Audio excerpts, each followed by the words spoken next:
اعوذ باللہ من الشیطان الرجیم بسم اللہ الرحمن الرحیم۔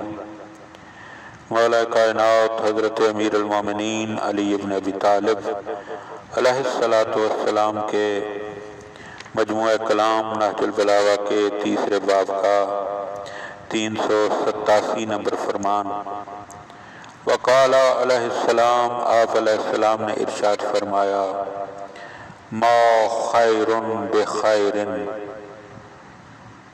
بعدہ النار، وہ بھلائی نہیں ہے جس کے بعد دوزخ کی آگ ہو۔ وما شر بشر بعدہ الجنۃ، اور وہ برائی نہیں ہے جس کے بعد جنت ہو۔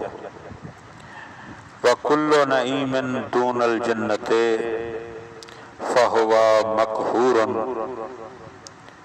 اور جنت کے سامنے ہر نعمت مقہور ہے۔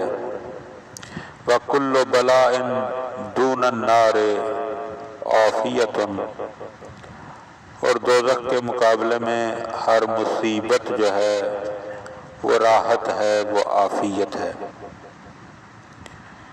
تو اس مقام پر امیر المومنین علیہ السلام امت کو متوجہ کر رہے ہیں کہ ایک چیز کو ایک انسان خیر سمجھ رہا ہوتا ہے، حالانکہ وہ خیر نہیں ہوتی، اس کے نتیجے میں جہنم ہوگی۔ اور ایک چیز کو کچھ لوگ شر سمجھ رہے ہوتے ہیں، جبکہ وہ شر نہیں ہوتا، کیونکہ اس کے بعد انسان کو جنت ملنے والی ہوتی ہے۔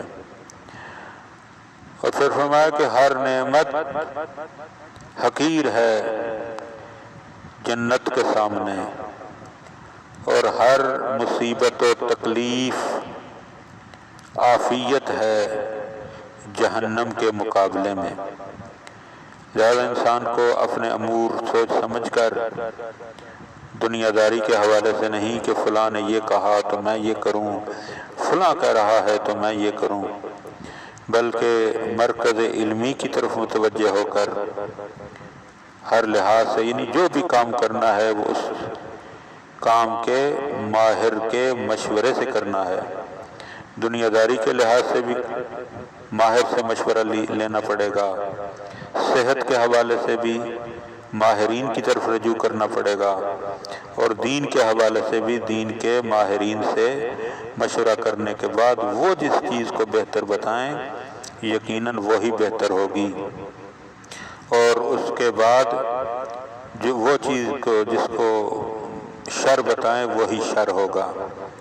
اور دعا ہے کہ خداوند عالم ہمیں ان باتوں کو سمجھنے اور ان پر عمل کرنے کی توفیق